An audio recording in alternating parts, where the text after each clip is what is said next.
Nous sommes Erev Shabbat Tazria Metzora Tafshin Pei Gimel. Nous sommes dans les jours de préparation Chana Matan Torah. En vérité, depuis qu'on a commencé à compter le Homer.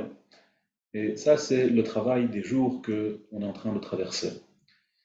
Il y a quelque chose d'intéressant par rapport à Shavuot, Matan Torah, Chag Matan Torah Teinu, que la Gemara Masechet Rosh Hashanah nous dit que Be'atzeret Nidonin al Peirot Ha'ilam. Pendant Shavuot, nous sommes jugés sur les fruits de l'arbre.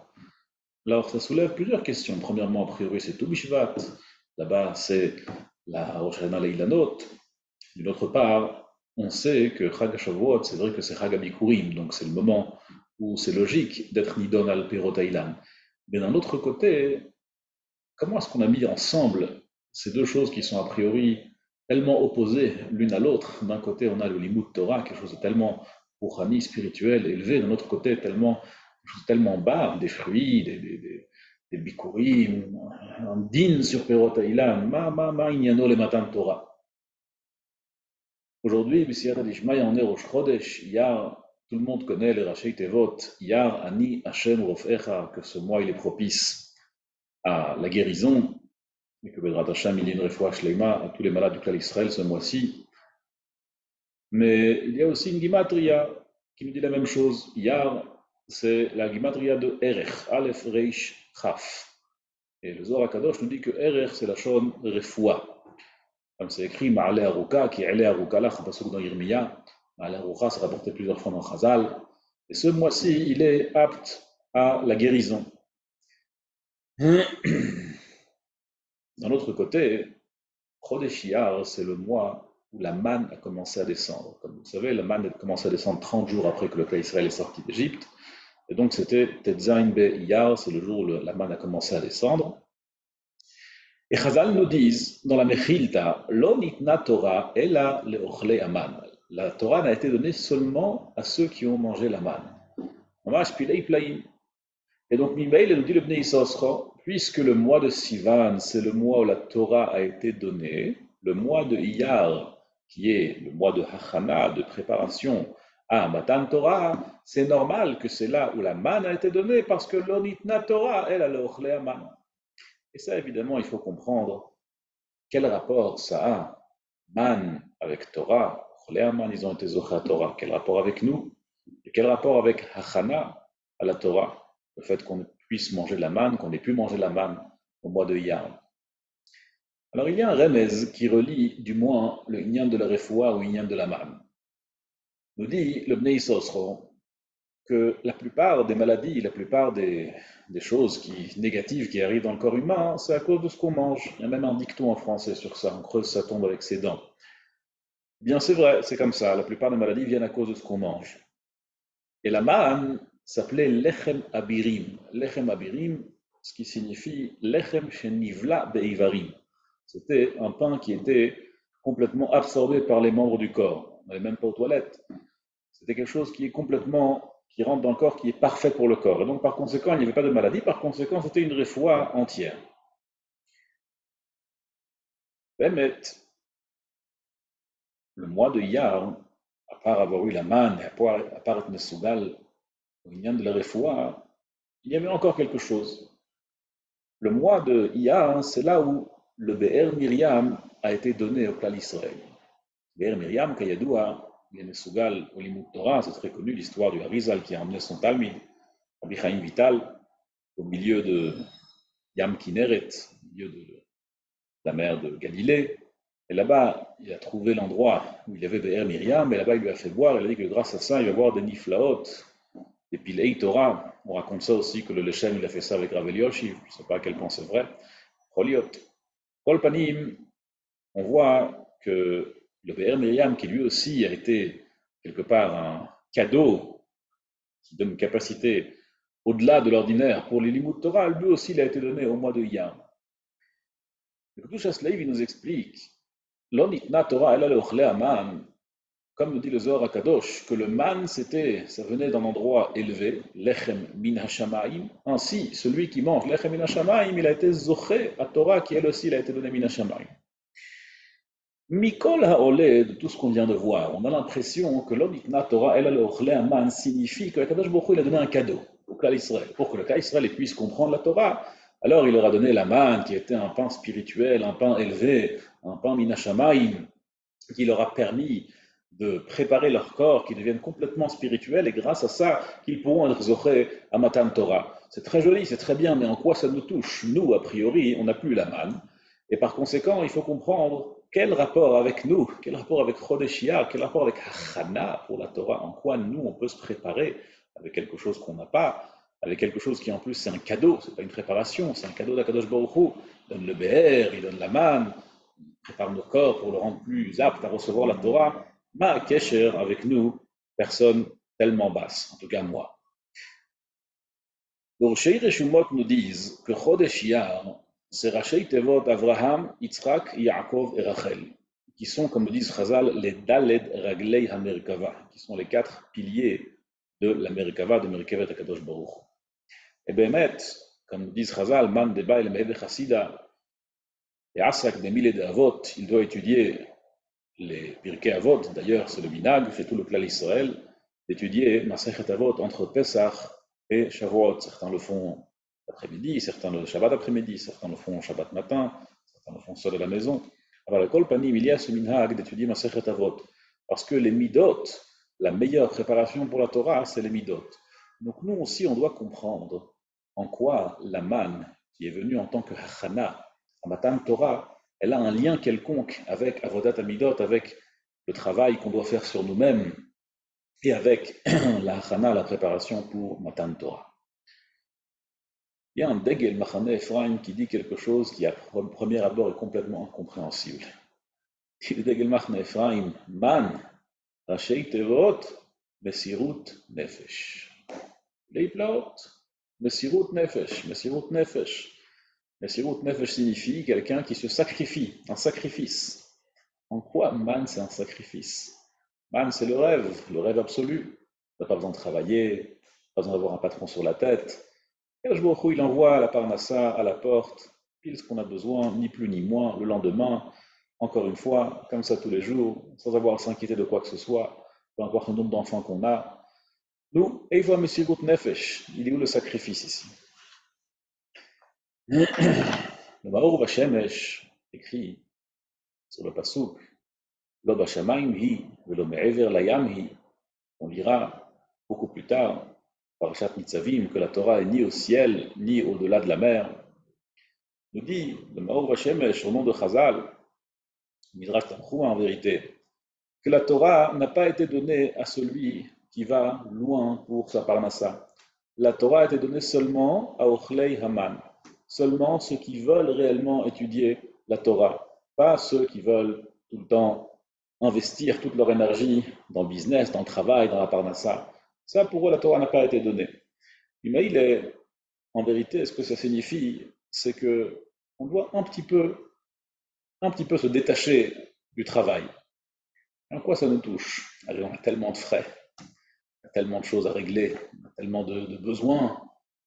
Ma Kesher, comment est-ce qu'on peut s'attendre à ce qu'on laisse tomber notre Gashmiut, on laisse tomber même une partie de notre vie matérielle pour la Torah? Alors on va essayer de comprendre à travers un grand yesod que nous enseigne le Mari Yecheskel, qui était le premier rebbe de la dynastie de Desh. Une chassidoute qui s'appelle Desh, aujourd'hui elle est petite, mais avant la guerre elle était plus grande. Et son fondateur, c'est le Mari Yecheskel, qui a écrit beaucoup de Sfarim. Il a écrit aussi un shoot, il a écrit un très joli sefer de chassidoute sur la Torah, qui s'appelle Mari Yecheskel. Chazal dans Masechet Avot nous disent Kach hi darka shel Torah, pat bamelach tochal, maim mesurat ishte. Tu mangeras du pain rassis et de l'eau, et si tu fais comme la Haaretz Tishan, etc., tu dormiras sur le sol, comme tout le monde connaît cette Mishnah. Et la Mishnah termine en disant Imata oseken, si tu fais comme ça, Ashrecha vetov lach, heureux tu es, et tu n'auras que du bien. Qu'est-ce que cela veut dire? Nous dit la Mishnah Ashrecha ba'olam hazeh, vetov lach le'olam haba. Tu seras heureux dans ce monde-ci, et tu auras du bien pour le monde futur. Et Bémet, cette Mishnah est très difficile à comprendre. Je peux comprendre. Qui est-ce qui prend plaisir à manger du pain rassis et à boire de l'eau simple et à dormir par terre? Qu'est-ce que cela veut dire? Bémet, il est comme ça. Dit le Mari que lorsqu'une personne elle est en voyage pour quelque chose qu'elle veut vraiment atteindre, eh bien, même si pendant le voyage, elle est dans une situation un peu précaire, il doit dormir un peu n'importe où, il doit manger un peu n'importe quoi, et comme il a les yeux rivés sur le but de son voyage, alors tout ce qui se passe pendant sa route, c'est secondaire pour lui. Il n'a pas vraiment d'état d'âme sur le fait qu'il n'ait pas mangé tout ce qu'il voulait ou exactement ce qu'il voulait. Il n'a pas dormi dans un lit trop confortable. C'est pas très grave pour lui. Pourquoi? Parce qu'il est rivé sur le but. Alors que lorsqu'on est chez nous, lorsque chacun est chez soi, alors là, on fait attention à notre petit confort. Et c'est normal, c'est la nature humaine. Et Bémet, Lechem Minashamaim, le pain qui venait du ciel, il avait cette particularité que les gens qui mangeaient cette manne, ils mangeaient la manne en ayant les yeux rivés sur un autre but. Et lorsqu'on a les yeux rivés sur un autre but, lorsqu'on a les yeux rivés sur le but du Limud Torah, de la Avodat Hashem, alors par conséquent, on est heureux et on est satisfait, même si notre confort n'est pas complet. Ça, c'est le Lechem Min Hashamayim. C'est la Gemara dans Sanhedrin qui nous dit que Chizkia Melech Haya Ochel Litra Yerek V'Osek Batorah. Il mangeait une petite quantité de légumes et il pouvait étudier la Torah. Mais tout ça, c'est des belles paroles. Parce que, évidemment, on n'est pas du tout à ce niveau. En tout cas, sûrement pas moi. De dire que maintenant, on va complètement s'adonner au but de l'étude de la Torah, complètement se détacher de tout ce qui est matériel, de tout ce qui est gashmi. Azenoga Elenu, en quoi ça nous touche? Bémet, il y a une Gemara dans Masechet Yuma qui disait que la manne, elle était nivlad beivarim. Gemara de Masechet Psachim nous raconte qu'il y avait un Kohen qui s'appelait Yochanan ben Narbai. Yochanan ben Narbai, il avait une capacité incroyable de consommation. Il pouvait manger des quantités énormes. Hazal nous disent, dans Masechet Psachim Daf Nun Zayin, qu'on appelait Yochanan ben Narbai, on disait Yochanan ben Narbai, entre, et qu'il remplisse son ventre des kodashim du ciel. Amrou alav, on disait sur Yochanan ben Narbai, qu'il était capable de manger 40 CA. 40 CA, c'est une quantité énorme de coquelets juste pour le dessert. Et Kitsu Yochanan ben Narbai, c'était quelqu'un qui avait une très très bonne descente, comme on dit aujourd'hui. Et la question, elle est, à quoi ça sert de nous raconter ça? Pourquoi est-ce que la Gemara dans la Shreb Psachim se fatigue à nous raconter qu'il y avait un Kohen qui pouvait manger des quantités uburluesques? Comment ça nous avance dans la vie? Il faut savoir, nous dit le Mari Cheskel, qu'en vérité, la semaine dernière, on a lu Parashat Shmini, et dans la Shmonat Yimei Miloïm, il y avait quelque chose de très particulier. C'est qu'il y avait beaucoup de korbanot et très peu de kohanim. Il n'y avait que Aaron et ses 4 enfants. Donc ils n'étaient pas très nombreux. Ils devaient manger tous les korbanot. Alors il y avait ici une grosse inquiétude, comment est-ce qu'ils allaient pouvoir manger tous les korbanot? Mais Béhémet, il faut savoir que lorsqu'on mange une nourriture qui est Kodesh, Kodshei Shamaim, lorsqu'on mange quelque chose et qu'en vérité tout ce qu'on mange c'est quelque chose de spirituel, alors on a des capacités qui sont au-delà du naturel. Parce qu'on ne mange pas quelque chose de Gashmi, on mange quelque chose de Rouhani. Et ça, c'était ce Yochanan ben Arbaï qui mangeait quoi? Qui mangeait Kodshei Shamaim. Et ainsi, Aaron ou Vanav, puisqu'ils mangeaient Kodshei Shamaim, alors eux, ils avaient la capacité de manger bien au-delà de leurs possibilités. C'était Nivla Beivarim, c'était complètement absorbé par les membres du corps. Et par conséquent, ils avaient aussi pas de problème de santé, parce que c'était complètement spirituel. Et nous, Béhémet, en quoi ça nous touche? Les maasé. En vérité, il faut savoir que, théoriquement, bien sûr, le Shulchan Aruch a tout un siman, qui s'appelle Siman Reish Lamed Aleph. On le lit avec un petit sourire au coin des lèvres. On nous dit, le Shulchan Aruch, qu'il faut que Kol Kavanotav Yu Leshem Shamaim, dans chaque chose qu'on fait dans notre vie, il faut que notre attention soit Leshem Shamaim, dans tous les plaisirs qu'on prend de ce monde, que ce soit dans tous les domaines, il faut que notre kavana est là, Leshem Shamaim. Alors évidemment, on dit ça avec un sourire, on dit ça c'est pour les tzadikim de chez Elion, on n'a rien à voir avec ça. C'est un peu vrai malheureusement, on n'a rien à voir avec ça, de facto. Mais il faut qu'on commence un petit peu à s'avancer vers ce siman. Moi en tout cas, vraiment, je parle de moi. Et à mon humble avis, si je puis peut-être me conseiller, au moins avoir une petite pensée, une petite fila, qu'une partie des choses qu'on mange, une partie des plaisirs qu'on prend, on demande à Kadosh Baruch Hu, petite pensée, on marche une toute petite pensée. Une partie de ces choses-là, elle soit au service du Limud Torah. Une partie de ces choses-là, elle soit au service de Shem Shamaim, à Kadosh Baruch Hu. Et ça, c'est l'onitna Torah el aleochle aman. Ceux qui mangent une nourriture spirituelle, ceux qui mangent pour Akadosh Baruch Hu, c'est pour eux que la Torah elle a été donnée. Ceux pour qui la Kavanah el Shem Shamaim, c'est pour eux que la Torah elle a été donnée. Bémet, Klal Israël, quand ils étaient sur Har Sinai, Paskaz ou Hamatan, comme dit Chazal, tout le mal qui leur a été mis à cause du Nachash, à cause du serpent, eh bien, a disparu complètement. Plus tard, quand ils ont fauté avec le vaudor, alors la Zohama, elle est revenue. Et nous, on doit compter Sfirat HaOmer depuis Pesach jusqu'à Atzeret, jusqu'à Shavuot, comme une femme qui se rend pure pour son mari. Ainsi, nous aussi, on se rend pur pour Akadosh Baruch Hu. On rend pur nos âmes pour Akadosh Baruch Hu. Mimeile be'atzeret nidonin al peirot ha'ilam. Shavuot, on est jugé sur les fruits de l'arbre. Les fruits de l'arbre ne sont pas seulement les fruits de l'arbre que l'on mange aujourd'hui, mais aussi les fruits de l'arbre de Adam Arishon.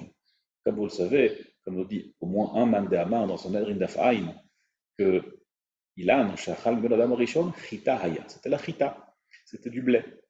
Et Mimaïl, le Adam Arishon, Chet Adam Arishon, c'est le tachlit de notre travail, c'est de pardonner la faute de Adam Arishon, de laquelle on fait tous partie.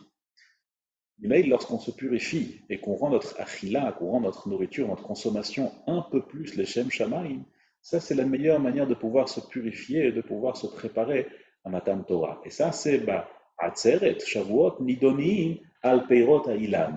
On est jugé sur comment est-ce qu'on a mangé les Peirot Ha'ilan, la chita qui est l'essentiel de la nourriture d'une personne. On est jugé sur ça pour voir est-ce qu'on a un petit peu fourni un effort pour que notre kavana, elle aille les Shem Shamaim. Et ça c'est le Ochle Aman qui sont zochés à Matan Torah. Il y a un Yerushalmi qu'on ne trouve pas chez nous. Il est rapporté dans beaucoup de Mefarshim, dans Tosfot notamment. Yerushalmi nous dit Al shatam itpalel shikansu divrei Torah bilvafra, avant de prier que les paroles de Torah rentrent dans ton cœur. Itpalel shelo ikansu ma'adanim bemeecha. Prie pour que des choses bonnes ne rentrent pas dans ton corps. Alors, évidemment, c'est très loin de nous tout ça. Mais au moins, une petite pensée, une petite fila, Kadosh Baruch Hu, que ce qu'on mange aille un petit peu à son service, un petit peu au service de la Torah, que ce soit un petit peu plus spirituel, un petit peu plus pour la Avodat Hashem. Et ça, ce sera la meilleure manière de pouvoir se préparer pour Shavuot, Ba'atzeret Nidonim, Al, Pirot, Ha'ilan. Et grâce à cela, on aura Lechem Min HaShamayim, on aura un Lechem Abirim, Lechem Anivla Beivarim. Et grâce à cela, on aura un Chodesh Iyar de Ani Hashem Rofecha, Kadosh Baruch Hu nous guérisse. Que le Baruch Hu nous prépare, guérisse sur le plan spirituel, aussi bien que sur le plan physique. Grâce à cela, on pourra être zoché à un Matan Torah comme il se doit. Kol Tov, Shabbat Shalom.